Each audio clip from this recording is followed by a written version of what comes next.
Peruano, tudo bem? Hoje nós vamos encerrar a nossa apostila 3 falando sobre os presidentes da República Velha. Nós já fizemos todo esse caminho dos presidentes da República Velha. Já falamos sobre o Deodoro da Fonseca, Floriano Peixoto, Prudente de Moraes. Já falamos sobre Campos Salles, Rodrigues Alves, Afonso Pena, Nilo Peçanha. Já falamos do Hermes da Fonseca, do Venceslau Braz e do Delfim Moreira. Hoje nós vamos falar sobre os três últimos, o Epitácio Pessoa, o Arthur Bernardes e o Washington Luiz, que depois dele começa a Era Vargas. Então hoje a gente termina a República Velha com essa linha do tempo dos presidentes do Brasil. Durante o governo de Epitácio Pessoa, foi o período do tenentismo. O tenentismo foi quando jovens oficiais, principalmente tenentes, por isso esse nome, se organizaram para criticar a política e a administração da República Velha. Só que prestem atenção. O tenentismo não é um partido político, é um grupo de pessoas, um grupo de oficiais que estavam insatisfeitos com o governo e estavam demonstrando isso de forma muito clara e tentando mostrar para a sociedade, tentando fazer com que as pessoas viessem para o lado deles. Eles não estavam se organizando para tomar o poder, não estavam se organizando por um golpe político. Era um grupo de oficiais que estava insatisfeito com o governo. Os tenentes do grupo do tenentismo, mais os políticos do Rio Grande do Sul, de Pernambuco e da Bahia, formaram a Reação Republicana. Eles apoiavam a oposição e eles indicaram Nilo Peçanha para presidente, ou seja, eles eram contra o governo de Epitácio Pessoa. O governo, Minas Gerais mais São Paulo, que formavam a República Café com Leite, eles apoiavam Bernardes para presidente. Então eu tenho aqui o grupo da oposição e o grupo da situação. O governo, que era o grupo da situação, mais Minas Gerais e São Paulo, queriam que Arthur Bernardes fosse presidente.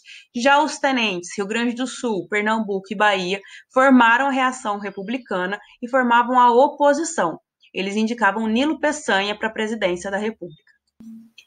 O Correio da Manhã, que era o jornal muito famoso naquela época, publicou uma série de cartas onde Epitácio Pessoa, onde Arthur Bernardes, que era o candidato do Epitácio Pessoa, era o candidato da situação, insultava o Marechal Deodoro da Fonseca, que foi quem proclamou a República, insultava o exército em cartas publicadas na imprensa daquela época.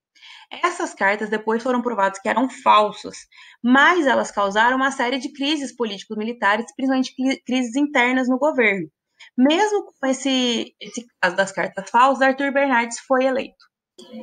O Hermes da Fonseca, que já tinha sido presidente do Brasil, ele acusa o Epitácio Pessoa de conivência com facções políticas de Pernambuco para enfraquecer a oposição. Como retaliação, Epitácio Pessoa fecha o clube militar e pune o marechal. É a desculpa que os tenentes precisavam para formar a primeira revolta armada, para impedir a posse de Arthur Bernardes, porque Arthur Bernardes e Epitácio Pessoa, eles eram da situação, eram do mesmo grupo, contrário aos tenentes. Então foi a primeira desculpa que eles tiveram, o primeiro motivo que eles tiveram para impedir a posse de Arthur Bernardes. Formam-se os 18 do Forte. 17 militares, 17 tenentes e um civil marcharam contra centenas de soldados do governo desde o Forte de Copacabana, pela orla de Copacabana, ali na Avenida Atlântica. Além disso, durante o governo de Epitácio Pessoa, foi criada a Liga das Nações, com o final da Guerra Mundial, que vai dar origem mais para frente para a ONU. A Liga das Nações, a função principal dela foi punir os responsáveis pela Primeira Guerra Mundial, que no caso foi a Alemanha, e evitar uma nova guerra, manter a paz entre os países. Com a explosão, com a eclosão da Segunda Guerra Mundial, ela perde todo o sentido de existir e vai dar origem à ONU. Nós vimos que o candidato da situação, Arthur Bernardes, ele ganhou as eleições, ele foi eleito. E ele vai passar por uma série de agitações dentro do país. Ele vai ter que lidar com uma série de agitações dentro do Brasil durante o governo dele. Começando pela Revolução de 24, que aconteceu em São Paulo e no Rio Grande do Sul. Por quê? Mesmo derrotados, os revoltosos do Forte de Copacabana continuaram a conspirar contra o governo. Os 18 do Forte, eles foram derrotados, mas por eles terem sido fuzilados, por eles terem sido assassinados pelos soldados do governo, eles ganharam muito apoio popular. E aí eles continuaram a conspirar contra o presidente. lutaram nas ruas do bairro de São Paulo, organizaram contra o governo, eles lutaram nas ruas de vários bairros de São Paulo, mesmo derrotados da capital. Por que foi derrotado? Porque esses revoltosos, gente, eles não estavam num número tão grande, então eles eram muito facilmente abafados pelo Exército Nacional. Então era um grupo de revoltosos que estavam querendo mostrar sua insatisfação com o governo, lutaram nos bairros de São Paulo, mas foram derrotados pelo Exército do país. E aí eles foram para o interior e formaram a Coluna Paulista. Eles saíram de São Paulo, eles foram derrotados em São Paulo e começaram a ir para o interior formando a Coluna Paulista. No mesmo ano, eclode a Revolução no Rio Grande do Sul, apoiar a Revolução de São Paulo. Aquelas pessoas, o grupo de pessoas que apoiavam os motivos da Revolução de São Paulo, eles também se organizam no Rio Grande do Sul para apoiar o que estava acontecendo aqui no Sudeste. É formada, então, a coluna Miguel Costas Prestes, que é quando os revoltosos de São Paulo se encontram com os revoltosos do Sul.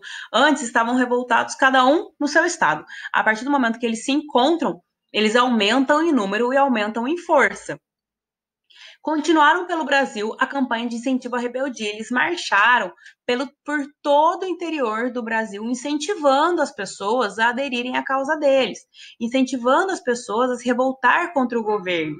O presidente envia todas as suas forças, todas as forças militares que ele tem a seu alcance para reprimir o movimento. Agora pensa só, se o presidente envia todas as suas forças para acabar com o movimento, é porque o movimento estava ganhando muito mais força do que se imaginava. Ele estava ganhando muito mais adeptos do que se imaginava. O que o presidente faz? Ele muda a Constituição, ele reforma a Constituição e ele aumenta o seu poder no país. Ele aumenta a sua intervenção nos estados, ele aumenta o seu poder de influência nos estados. Então, ele começa a centralizar, ele começa a ter mais poder para poder tentar abafar essas revoltas. Além disso, no mesmo governo de Arthur Bernardes, a Alemanha é admitida como membro permanente da Liga das Nações, ao invés do Brasil, que se retira do grupo. A Alemanha, que foi acusada, foi vista como a causadora da Primeira Guerra Mundial, ela passa a ser um membro permanente da Liga das Nações. E esse cargo o Brasil queria. O Brasil estava pedindo, estava trabalhando para ter esse cargo. Quando a Alemanha aceita ao invés do Brasil, o Brasil sai até do grupo. O Brasil sai da Liga das Nações porque ele se vê extremamente humilhado com essa nomeação alemã. Então, nós vamos para o governo de Washington Luiz, o último presidente da República Velha. Lembrando que o Brasil internamente está com muitas agitações políticas. Nós temos a coluna Miguel Prestes, nós temos revoltosos em São Paulo, temos revoltosos no Rio Grande do Sul que se encontraram e estão marchando no interior do país para chamar mais pessoas, né, para aderir ao movimento. Nós temos a questão do tenentismo. Então, quando o Washington Luiz ele é eleito, ele realmente encontra um Brasil extremamente agitado internamente. Qual era o lema do Washington Luiz? Governar é abrir estradas. E realmente ele construiu muitas estradas no Brasil. Temos uma rodovia que inclusive leva o seu nome.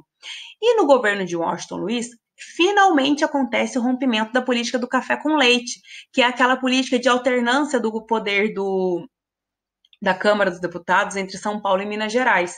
Por quê? Depois do governo de Washington Luiz, é apresentado Júlio Prestes, um governador de São Paulo, para o cargo, e não candidato de Minas Gerais. Como Washington Luiz já era de São Paulo, o certo pelo acordo, né, pela política do café com leite, era apresentar um candidato mineiro. Só que eles apresentam um outro candidato paulista, o que vai acabar encerrando esse acordo entre eles. A nível de curiosidade, gente, prestem bem atenção. Nós temos duas figuras que aparecem nesse momento e que muitas pessoas confundem por causa do sobrenome. Nós vamos falar do Júlio Prestes, que vai ser eleito em 1930, mas não vai assumir o cargo porque os militares vão tomar o poder e vão entregar o poder para Getúlio Vargas. E nós temos o Luiz Carlos Prestes, que é um político comunista que vai liderar a coluna Miguel Costa Prestes. Então, nós temos os dois Prestes no mesmo momento histórico do Brasil, só que são figuras totalmente diferentes. Um é eleito presidente, mas não consegue assumir o cargo, que é o Júlio Prestes, e o Luiz Carlos Prestes, ele é um político comunista, assumido comunista, e que lidera os revoltosos da coluna Miguel Costa Prestes. Durante o governo de Washington Luiz, como a gente estava vendo, organizou-se a Aliança Liberal. Seria a chapa de oposição contra o governo, tá? E com Getúlio Vargas como candidato. Qual que era a principal proposta deles? O voto secreto e a anistia. A anistia é o perdão político para aqueles que estavam presos. O voto secreto substituiria o voto aberto, que a gente já estudou, que causava o voto de cabresto. Só que mesmo nessa situação, a vitória foi do Júlio Prestes, que era o candidato da situação, era o candidato indicado pelo Washington Luiz, que a gente acabou de ver aqui atrás, no slide anterior, não vai chegar a assumir o cargo. É quando acontece a Revolução de 30. Para que acontece a Revolução de 30? Para impedir a posse do Júlio Prestes, que acabou de ganhar as eleições. Por quê que eles queriam impedir a posse dele? Eu tenho um grupo de revoltosos muito grande no país. A sociedade está muito insatisfeita com o governo. E como o candidato da situação ganhou, Júlio Prestes, ele foi indicado pelo próprio Washington Luiz, eles perceberam que isso não ia mudar, essa vitória dele ia fazer com que o Brasil continuasse na mesma, não ia mudar em nada. E o que eles fazem? Os tenentes, eles buscam a ajuda do Luiz Carlos Prestes, que liderava essa campanha, liderava a coluna Miguel Prestes, só que ele se declara comunista. E a partir do momento que ele se declara comunista, ele perde o apoio dos oficiais, porque a gente já sabe que para o exército no Brasil, durante toda a história brasileira, o comunismo sempre foi o maior inimigo. Então, quando o Luiz Carlos Prestes ele se declara comunista, ele perde o apoio de todos os oficiais que tinham pedido ajuda dele. Então, Getúlio Vargas assume a liderança da Revolução, a Revolução de 30. Em 1930, o Washington Luiz é deposto e o Júlio Prestes não consegue assumir. Então, o Júlio Prestes, mesmo tendo ganhado as eleições, mesmo tendo vencido as eleições, ele não assume.